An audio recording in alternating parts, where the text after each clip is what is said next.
our podcast? Is it helping our businesses show up in AI search results? That is the question that Elizabeth Gearhart asked ChatGPT, Gemini, and Perplexity. And the answer she got, yes. And if you quit podcasting, your visibility will start going down. And since Elizabeth has been co-hosting the Passage to Profit show for 8 years, now syndicated in nearly 40 radio stations across the US, when she speaks about podcast discoverability, she speaks from a lot of data. So in this conversation, we talked about why your podcast is an authority signal for AI, how a little piece of code that most podcasters ignore can determine whether AI even reads your content, and how Google reviews help her podcast show up in AI search. Let's get into it. It was just almost by accident. So we had met this woman, Kenya Gibson, through networking in New York, and we stayed in touch with her and did some things with her. And then she called me one day and said, I have an opportunity for you and Richard. I just moved to iHeart. How would you like to come and talk to me in the city? So I met her in the city, and over some champagne and snacks, she pitched this radio show to me for entrepreneurs, an hour-long radio show where we would interview 3 entrepreneurs. And I think it was 4 at first, and now it's 3. And so I went home and pitched it to Richard the next day because he had been out networking somewhere else. I'm like, look, let me sleep on this before. And he had done radio in college. And so it was intriguing. Wasn't on our radar screen at all. And back then, podcasts were just starting to take off, kind of, right? And so we decided to go for it. It's paid programming on iHeart, so we had to pay for it. We still do. And we've been doing it ever since. We love it. Yeah, and it's great. And it was, I mean, because today you are on, I think, 40 radio stations. It was like this from day one? No. So we started out, we were just on WOR 710 in New York on the weekend. So during the week, it's like pretty intense political discussions, which can get kind of nasty. We're not during that time. We're on the weekends, which is lifestyle. And so we started out there every week, and then we turned it into the podcast. And then we're talking to Kenya. It was actually Kenya Gibson's idea again. She said, why don't you syndicate this? So she helped us find the syndication company. And we, at first, were syndicated on maybe like 25 stations, but they've kept finding us stations. So now it's almost 40 across the country. Yeah, and yeah, I think I've seen some data that said, I think 8 or 9 Americans out of 10 that could potentially listen to your show. It's huge. Like, is there some pressure or something like that? Well, I'll tell you what we learned over the time that we've been doing it. And this is true for most podcasters that are trying to do it more professionally now. We prepare. I can tell that you prepared a lot for this interview. We didn't start out preparing as much as we do now. My husband, Richard, spends 4 hours on preparing for each show, doing the copy. I spend another couple hours. I watch everybody's YouTube videos. So if people are going to come on our show, it's really helpful if they're on YouTube. And lately, most of the people have been on YouTube. So I always make sure I watch a YouTube video of them. And if they have a TED Talk, I'll watch that. And yeah, so I don't know that we have that much listenership, honestly. I mean, we have a lot of listenership in New York, and we have listenership on our podcast, but I don't think it's that many people. 80% of the population. Yeah. But yeah, so we have learned to really research the people that are coming on, and to research the questions that we want to ask them to make them pertinent for our audience, and also for Google search and search by ChatGPT and things. So we want to really optimize our possibility of getting quoted and found by the answer engines and also by Google.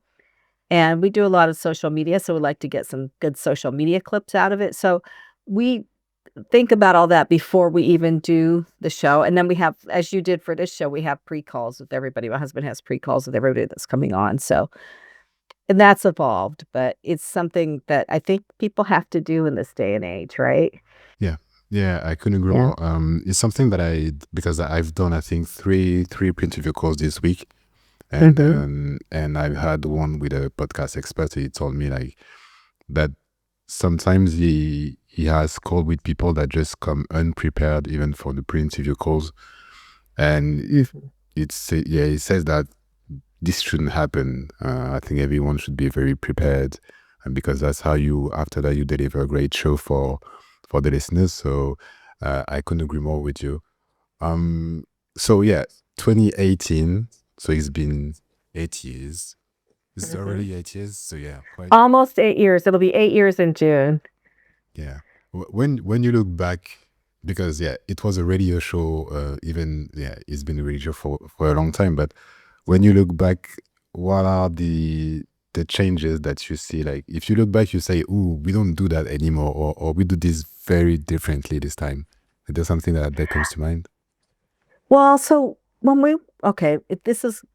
ours is a lot different than most people's. So when we were first doing it, everybody had to come into the studio at iHeart in New York to be on the show. So we would book 4 people in case somebody canceled. Then COVID hit, right? And we wanted to keep doing the show, so we started doing it on Zoom. Now, recently we switched to Riverside, which is what you're using here. We had some issues with Riverside. You have to be really careful using Riverside because it does still have some technical glitches.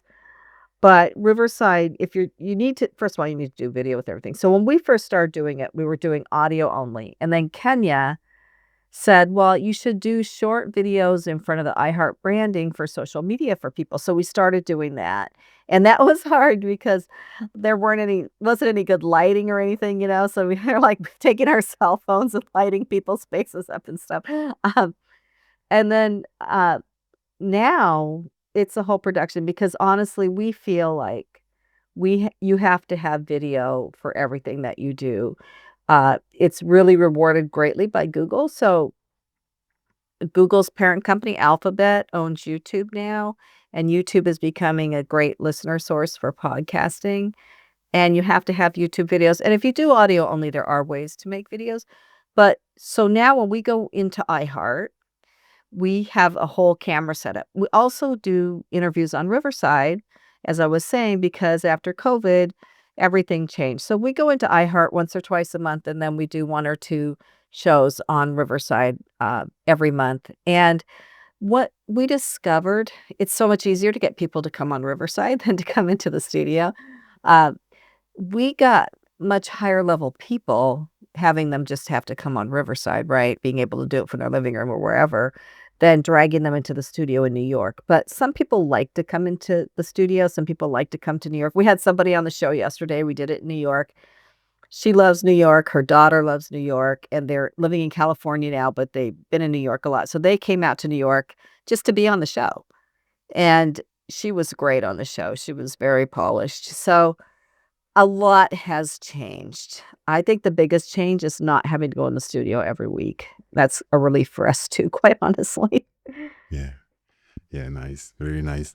Um, I something that just crossed my mind is that so now you have the studio and you also help. We'll talk about it, but you help podcasters as well. So how wide have you seen some data or some signals that tell you that the podcast is beneficial to your businesses? Absolutely.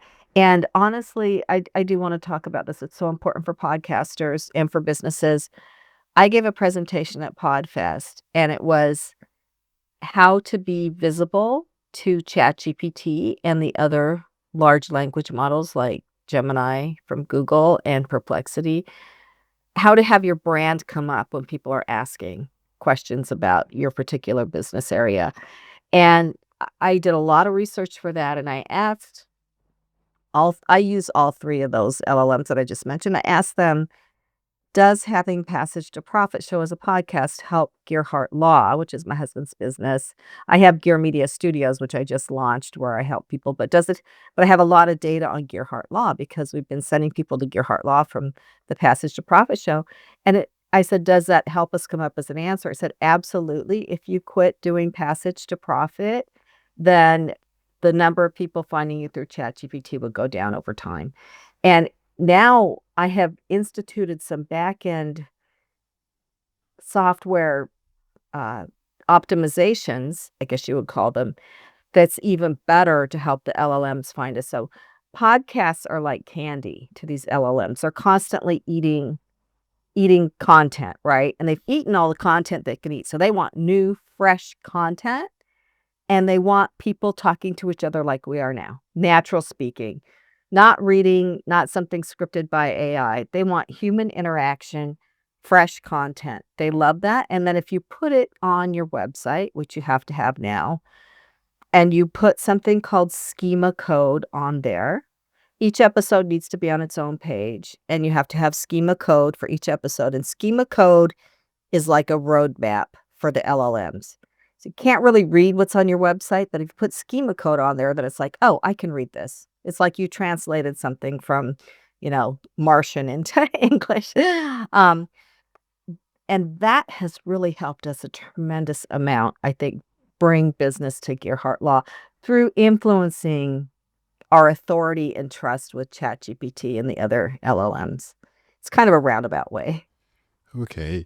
Okay. I didn't know about all this. I mean, it makes sense when you say that AI loves like the raw content rather than just the written Mhm. content that we over prepare and everything. Makes sense, but I didn't know that the content needed to put it, let's say, on the website and in kind of this AI language that only AI would get. And is this how you help your clients today? Yes, and honestly, Lo, this is new. So I spoke about this in January. It's having a website for your podcast is fairly new. Things changed tremendously during 2025. And in 2026, things are very different. So I mean, envisioned the day when people aren't gonna go look at Spotify's directory anymore. They're just gonna ask ChatGPT, "Find me a podcast, about B2B business, B2B podcasters, and find it with somebody who" I think his name was Loic maybe, and boom, you'll pop right up, right? So, I don't know that people are gonna sift through the directories. People are learning how to use ChatGPT more and more, and they're advertising on TV. They have all these ads during the football playoffs and the Super Bowl.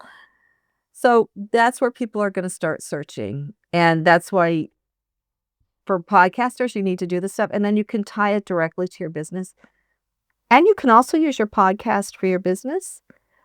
That's a whole nother discussion. If you wanna get into that, we can. Just, I'm not sure where you want this to go. Yes, I'd love to because I talk to a lot of. I mean, I come across a lot of podcasts. They struggle to be discovered. And the second pain point that I often see is that they struggle to see their listeners reach out because they need help. So they really struggle to, let's say, convert these listeners into leads to bring business. And so I'm really curious to know that. That's why I asked you, because I'm really curious to know Yeah. how you do it. And yeah.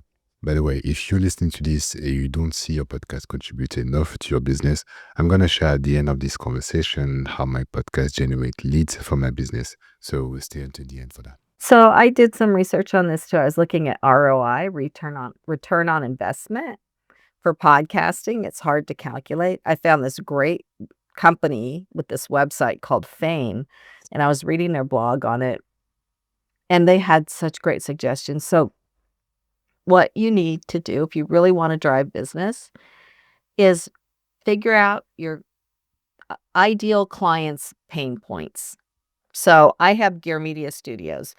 What do I think their pain points are? Well, they know they need video, but it's hard to make video and they don't have the equipment. So I have that. So then what I need to do, I don't have a podcast right now for that, but I can do it on my other podcast, is invite people onto my podcast who might be clients, right? So that maybe have other businesses that they want to showcase, but that could potentially be studio clients, and have podcasts about discovery and podcasts about solving people's problems. So maybe I invite someone on who solves another problem, which a huge problem is I don't want to be on video.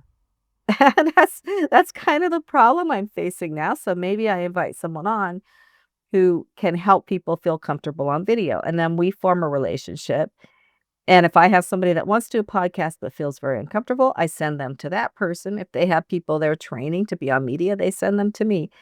And that is one way to drive business. But really finding your ideal customers' pain points and addressing those in your podcast is one of the most powerful things you can do. Yeah, yeah, couldn't agree more. Couldn't agree more. I think, yeah, as you said, inviting potential clients, or even inviting clients and asking the questions, because if there are clients, they had problems that potential clients have today. And so I think it's always a great way to adjust the right questions to the right people. That's for sure. Well, and you talk about clients. Yeah, so for Gearhart Law, that's also something else that we do since we interview people on our show about their companies. If somebody's thinking about signing up with a law firm, we could say, "Hey, look, you can come on our radio show and podcast and talk about your company and promote it through there." And that can seal the deal sometimes. Yeah. Yes. Yeah. It's. I think there's always. I mean, when I asked you to podcasters, how you try to generate leads from your podcast, they either for those who manage to do it, they either do it by turning their listeners into leads, and the other group, they do it by for the guest. So they invite potential clients, they ask questions, Mhm. and so Yeah, the networking that you can achieve with a podcast. I mean, if I reach out to you, I say, "Hey, Loic, let's get together so I can tell you about my studio." That's a lot different than if I say, "Hey, Loic, come on my podcast and let's talk about what you're doing." You form a connection that is hard to form otherwise, and you really can take it to the next level of networking if you host a podcast and pick the people that you wanna have on there. And LinkedIn is a great place to do that too. yeah, and so you distribute your podcast on social media as well, or not? We have we have assistants. We don't do this all ourselves. I used to do all the scheduling and stuff myself. So we have a website for Passage to Profit. And also we have another one that we pulled out of Passage to Profit, called Real AI Use Cases, Business Owners Roundtable, where business owners are talking about how they're using AI in their businesses. So we have a website for each of those. The AI one, we have some social media, but we've really been focusing on Passage to Profit. We have a YouTube channel for Passage to Profit because YouTube is non-negotiable. You have to be on YouTube for discovery. And there was one other thing I wanted to say about the answer engines, but I'll finish this thought first. And then we do have social media, and we just started exploring TikTok. Um, a lot of people are getting good traction on TikTok, but of course we have Instagram and Facebook and X, so to some degree. So yeah, we have social media that we put little clips on, so small clips on social media. But what I wanted to go back to the answer engines for just 1 minute, like ChatGPT, because I was just researching this today. I was double checking something I had found out before. When you have a business, you can get a Google business page for free. You get a Gmail account, and then from that, you can get a Google business page. And on your Google business page is where you get reviews. If you don't have a Google business page and Google reviews, you're probably not going to be the answer on ChatGPT because that is one of the authority signals that these answer engines look for when they're going to offer your content up for people searching. So I would encourage everybody, all your business owners that are listening here, pay attention to your Google business page. And I asked Gemini and ChatGPT today, just this morning, does it have to be Google reviews? Could it be like Yelp or something else? And it's like, the other reviews have a little bit of influence, but Google reviews give you the most authority online. And they have to be recent reviews and you have to reply to every review. But really take a look at that. That is one thing that can really help your business. Get a Gmail account and then get your Google business page. And then once you've had a good experience, like for instance, this is a fun interview we're having a great interview. So after this, if you were trying to get reviews for this, you would say, "Hey, Elizabeth, that was a great interview. I'm going to put your stuff out. can you please leave me a review? So when somebody's had a good experience with you, ask them for a Google review. You're probably not on a podcast is not usually on Google, but you would ask for it on Apple Podcasts, right? For a podcast. So for the Google reviews, when you've done something with your business for somebody, so for instance, for Gearhart Law, if we've gotten somebody's patent issued, and because that's a long, laborious process and it's very intensive. When that's done, and we can say, congratulations, you're now a patent holder. We ask them, if you enjoyed working with us, please leave us a Google review. And we send them a link, and then they'll leave us the Google review. Awesome. Awesome. Thank you. Thank you. Yeah, I think that would be very, very helpful. What you said, it brings something to my mind. So let's say I do this and I start seeing really my show being discovered more and more, and I see more downloads. Something that I often see on social media. I'm the most active on LinkedIn, and something that I see the most on LinkedIn is podcasters celebrating their downloads. Yeah, I've hit $1,000. Yeah. I've hit 10,000 downloads. Is it a good metric to keep an eye on, or you actually track other metrics? Yeah, downloads are the best metric for Spotify. Watch time for YouTube. So for Spotify and the other audio sites, yeah, downloads are the gold. That's the only way you can tell, right? So I try to tell people the difference between downloads and just listening to it. You I mean, you can just listen to it on Spotify, but it's better if you download it, and because that's really what's tracked, and if you download it, you don't have to be online to listen to it later, so I always encourage people to download the podcast. But yeah, that's what everybody looks like. If you're gonna get sponsors, if you're gonna get people to come on your show, downloads are huge, and we work on that all the time with I mean, we like so I don't know how much marketing experience the people listening have, but, when you do marketing, you always have a call to action at the end of everything. So if you do a short YouTube video, maybe your call to action is from YouTube Shorts to go to your longer video on YouTube, and then you try to maximize your watch time there. Or maybe your call to action is to download your podcast from Spotify or Apple Podcasts or wherever. But yeah, downloads make a big difference when people are looking at your content. Yeah, and you said on YouTube, you say it's rather the the watch time. You said. Yeah, YouTube wants people to stay on YouTube, right? They're trying to keep people there as long as they can, and they want people to watch for longer so they can stick ads into the content, right? That's how they make a lot of their money is they put ads in your content. So they want people to keep watching, so there's time to put ads in. So what we're doing now is we use AI heavily in the studio and with the work that we're doing with Passage to Profit. So what we're doing now, I will do, for instance, with the Real AI Use Cases podcast, that one's mine to play with and experiment with. I'll put the transcript in the video through Google. So Google Gemini can actually handle videos. And I'll say, how can I optimize this for maximum watch time? And I'll ask it to tell me how to edit it so that I'll get maximum watch time on it.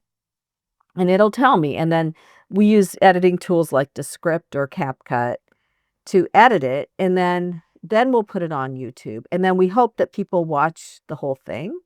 And so uh, when you're putting your podcast on YouTube, you don't want a long intro because people come on and they drop off very quickly. You've got to capture their attention in the first few seconds. One thing that we do is what we call a cold open. So the cold open will take clips from the show. So like one person will be talking about, yeah, I cut my time drafting emails down by 90% using ChatGPT. So that might be one sentence in the cold open. And then another person that's being interviewed might say, well, I use an AI clone to answer questions for my employees. So that might be another sentence. So we have that, and then we have a very short intro. You don't want a long intro.